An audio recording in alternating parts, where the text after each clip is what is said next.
What up, man? It's your boy Gangsta Gibbs, and you watching GGN on Westfest TV, nigga. Can I say nigga? Yeah, you can. Is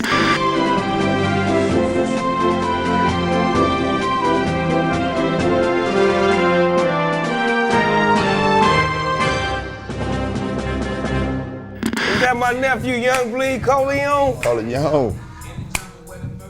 Man, I'm sorry, I had to take a nigga back one time, man. That's that G shit right there. Young Bleed album was hard. Man, come on, Young Bleed was hard, wasn't he? Hell yeah. That's that No Limit sound from back in the 90s. Right. Ladies and gentlemen, boys and girls, if you don't know, you won't know. You inside the GGN with your host with the most, Finding Nemo, AKA Nemo Hoes. And today I got a very, very special guest on my show. I'm talking about Gary, Indiana's finest. I'm talking about where Michael and them come from, 2300 Jackson Street. You understand what I'm saying? Right. Gary's finest, man. I'm talking about my nephew, the one and only Freddie Gibbs. Big homie. Man, what it do, loved one?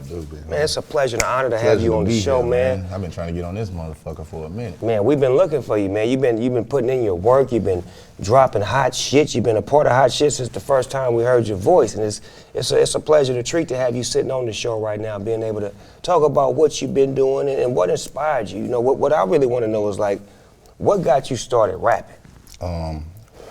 Honestly, man, you know, shit, man. I wasn't one of them niggas that grew up like beating on the desk at school, rapping and shit like that. It was never, you know, my dream to be a rapper. I honestly, you know, it's something that came to me out of, you know, out of boredom and out of just, you know, a lack of, you know, shit else to do, man. I was, you know, doing dead-end jobs, selling dope, all that bullshit. And, you know, I know I wanted to get into rap because I love rap, but I ain't know what I wanted to do. And I just, you know, just seen a bunch of, you know, bum-ass niggas rapping in the studio and just figured that I could do that shit better than them. So it was more about the inspiration of the competition of the rap game. Right. That you felt like you was better than a lot of niggas that was making music. Like, you know what, let me get in this shit. Let me fuck with it. And I fuck with it, and, you know, I really, you know, took it serious and, you know, put a lot of time, effort, and money into it and shit. I think that's called niggaism. Right. When you able to just out nigga a nigga. You know what I'm saying? Yeah, that's what you did. A lot of niggas. That's what you did. Because you came out of left field. When I started hearing about your name, I know a nigga named Freddie Gibbs, Mac Gibbs. They call him Freddie the Mac Gibbs. So I'm like, my nigga Mac rapping? But this nigga's a nigga about 60 years old. He's a player when I was a kid. You know what I'm saying? I'm like, is that, nah, he sound fresh. So it was like, the name had me like, you know what I'm saying, checking for this. But then when I started hearing you busting, I'm hearing you on this song. I heard you on the shit with BJ, Chicago Kid. I heard you on this and that. I'm like, oh, this nigga got flavor. Where did you develop that flavor though, that style? Man, just really, you know, shit. I mean, shit, you, nigga.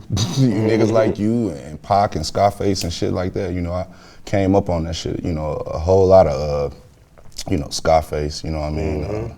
You know, Scarface, shout out to Scarface, that's the big homie. We definitely got some, we got records together. But, you know, just like I said, man, just drawing inspiration off the street, man, and listening to niggas like, you know, Twister, you know, with that Midwest flow and Bone Thugs. I definitely came up on them niggas, you know, tough. So Gary, Indiana would be considered Midwest? Yeah, we about 30 minutes from Chicago, we right there. So y'all consider Midwest? Yeah, Midwest. Okay, that's a good thing because y'all like in the middle of all of that, the East, the West, you know what I'm saying, the North. It's like y'all right in the dead center, and it's usually good music that come out of that area.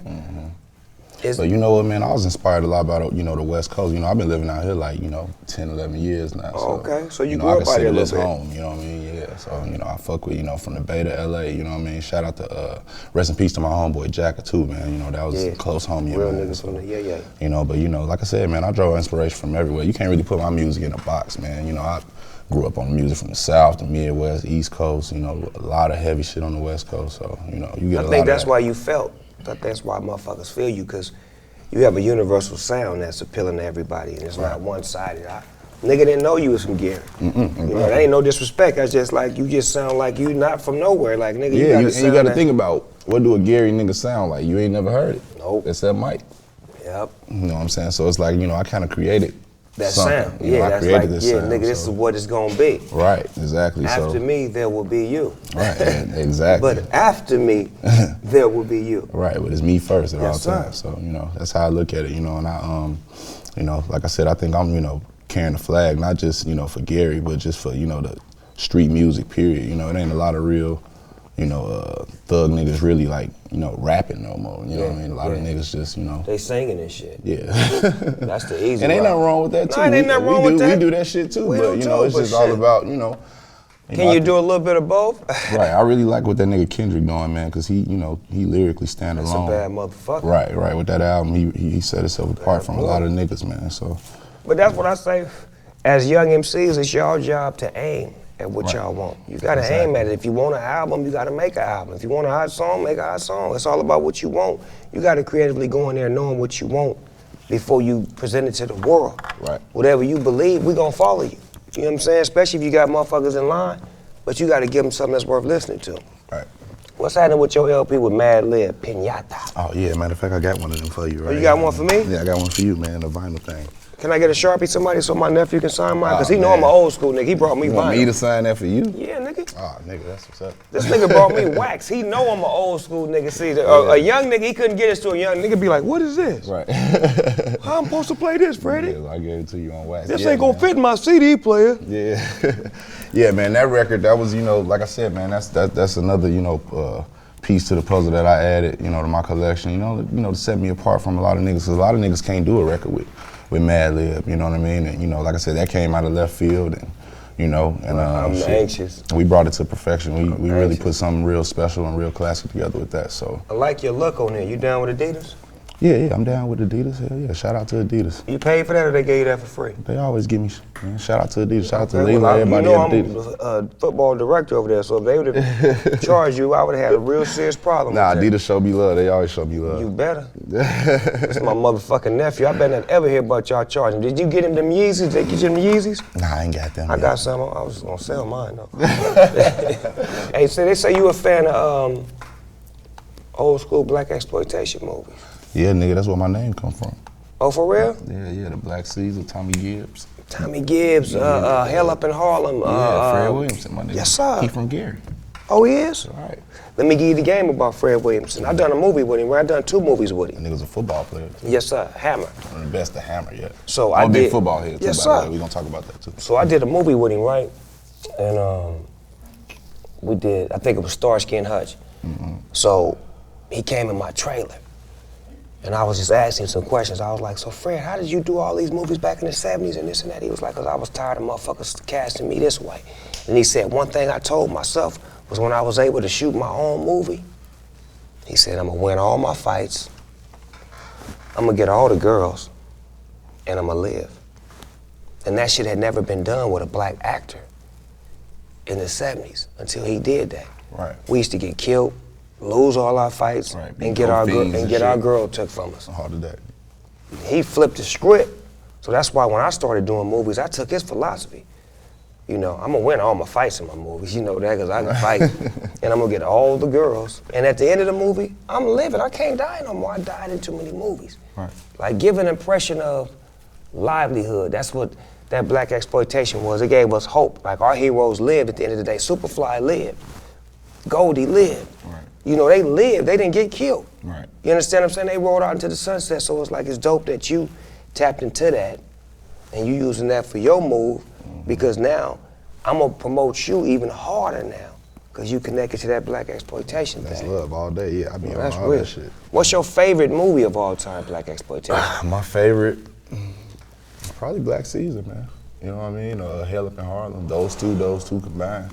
You know who did the soundtrack, right? James Brown. Now check this out. Me and James Brown doing an interview. I'm gonna give you some game right now because I done met a lot of niggas. Right.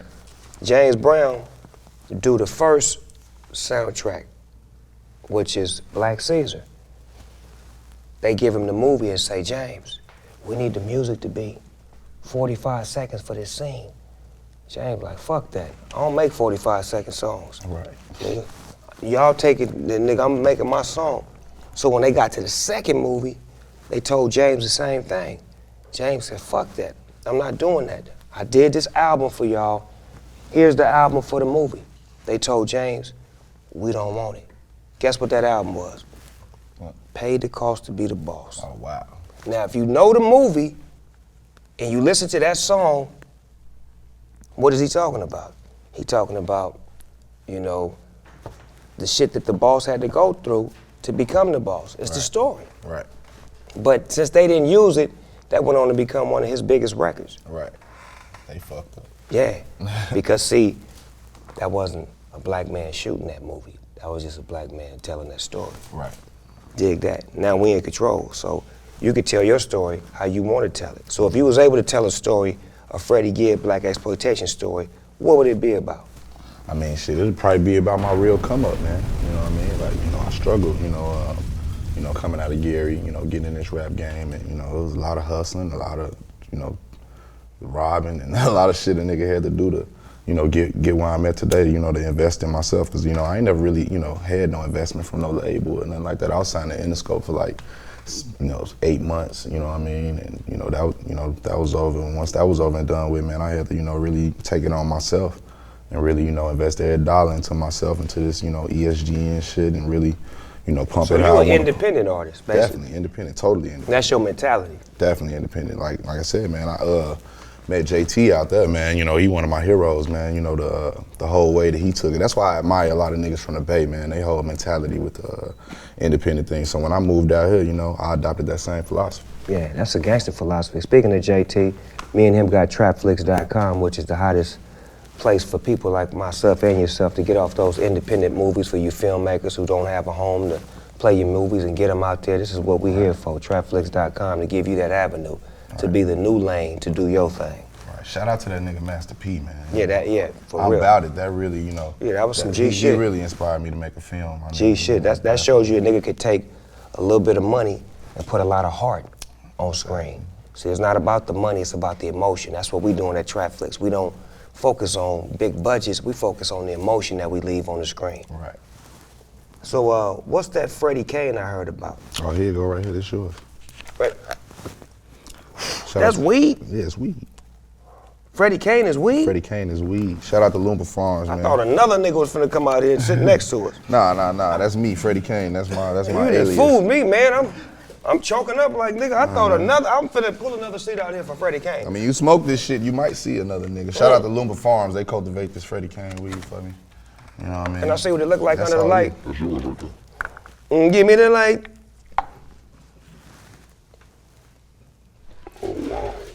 Let me see what it look like in the galaxy.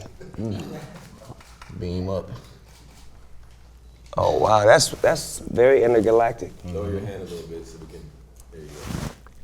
This nigga always wanna get some sort of directorial credit for what I do.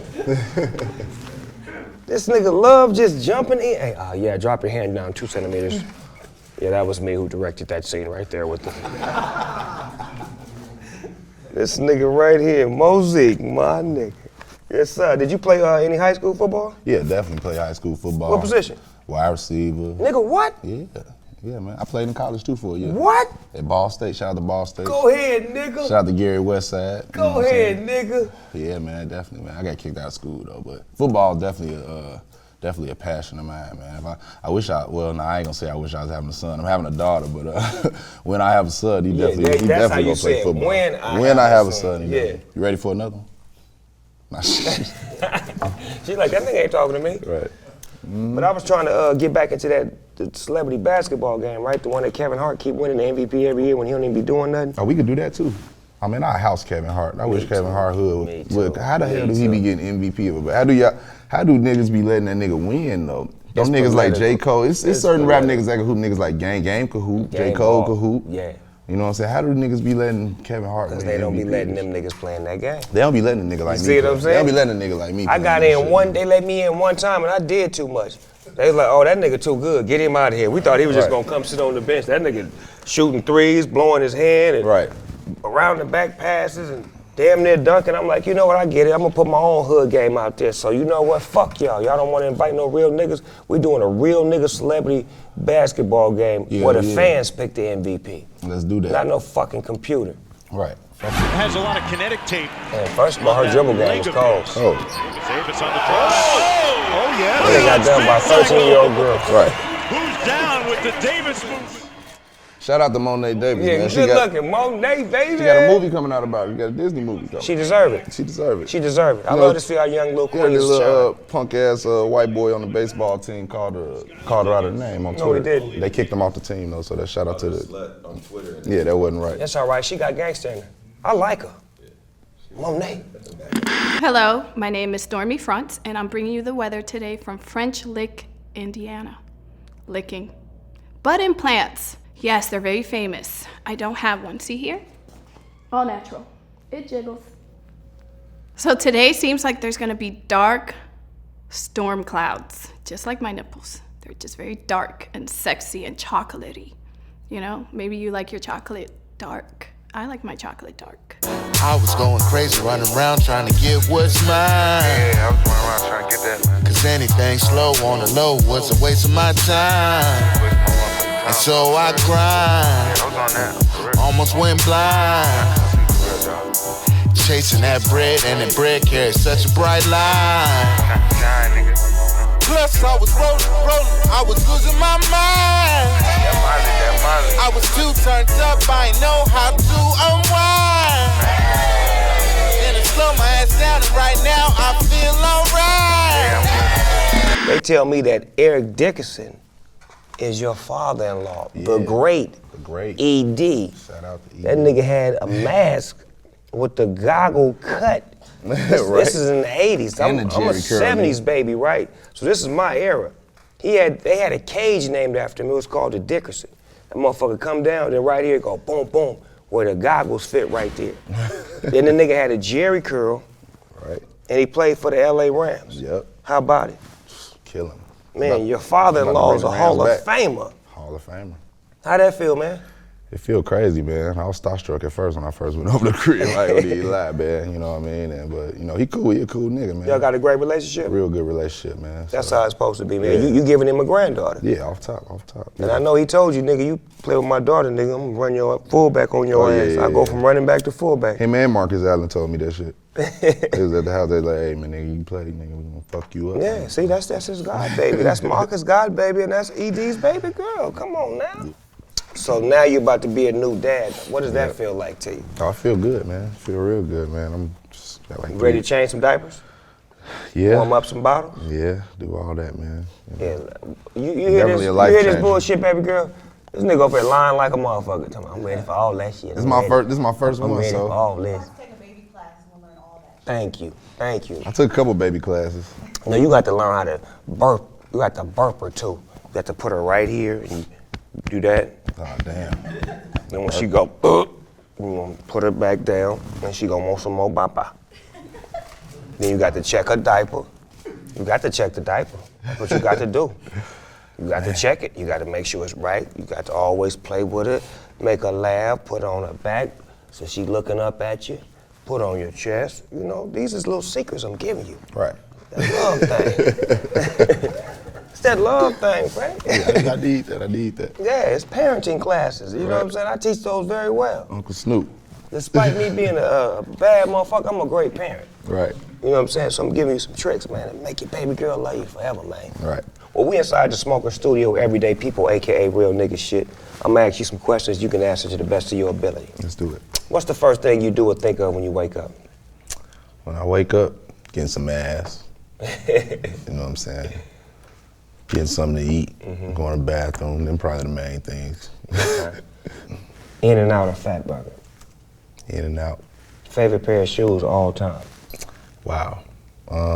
Favorite pair of shoes all the time? Deion Sanders Diamond Turf. Cadillac or Chevrolet? Depend on the car, man. Megan Good or Megan Fox? Making good all day. Favorite drink? Patron.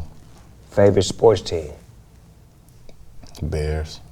Weekends or weekdays? Weekends. If you could have a superpower, what would it be? Like that nigga on that, what's that shit, Jumper, when he was just disappearing and appearing and shit. Hey, You ain't the first nigga that said that. But another nigga described it another way. What did he say? Teleport on these hoes. I want to teleport on these houses. I definitely want to I want to teleport on these Yeah, I want hoes. to teleport on these houses. Yeah, if I could teleport, that'd be straight. Bitch, shut up. Right. Where the nigga go? Right, because I could never go to jail, bro. I'd be like, all right, throw me in that motherfucker. Come on. I'm just going to teleport out. Yeah, they could be having you all the way in the car. You be back there talking with them and shit. As soon as they pull through that gate, Right. where did this nigga go? Right. Church, preach, tabernacle.